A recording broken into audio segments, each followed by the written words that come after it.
भारत का एक ऐसा गांव जहां पक्के घर बनाना मना है, जहां आदमी कितना भी बड़ा करोड़पति क्यों ना हो, वो आज भी कच्चे मकान में ही रहता है। और कहते हैं जो इस नियम को तोड़े उसके साथ कुछ ना कुछ बुरा जरूर होता है।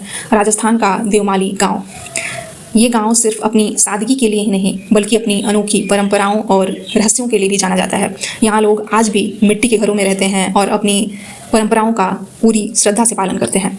कहते हैं यहाँ के लोगों ने 1000 साल पहले भगवान देवनारायण को वचन दिया था कि वो कभी भी पक्के मकान नहीं बनाएंगे, और तभी से इस गांव में आज तक कोई भी पक्का घर नहीं बना। मान्यता है कि अगर कोई इस नियम को तोड़ने की कोशिश करता है तो उसे बुरा परिणाम भुगतना पड़ता है। इतना ही नहीं, कहा जाता है जब भगवान इस गांव में आए थे तो यहाँ के सारे पत्थर जो थे भगवान को प्रणाम करने के लिए उनकी तरफ झुक गए थे। आज भी यहाँ कई ऐसे पत्थर देखने को मिलते हैं जो झुके हुए दिखाई देते हैं। इस गांव की एक और खास बात यह है कि यहाँ ना शराब पी जाती है और ना ही नॉनवेज खाया जाता है।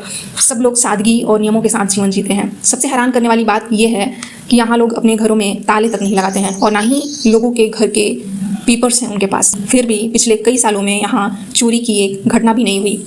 गांव वाले भगवान देवनारायण की भक्ति में अटूट विश्वास रखते हैं। यही वजह है कि ये गांव अपनी सादगी और परंपरा के लिए पूरे भारत में प्रसिद्ध है।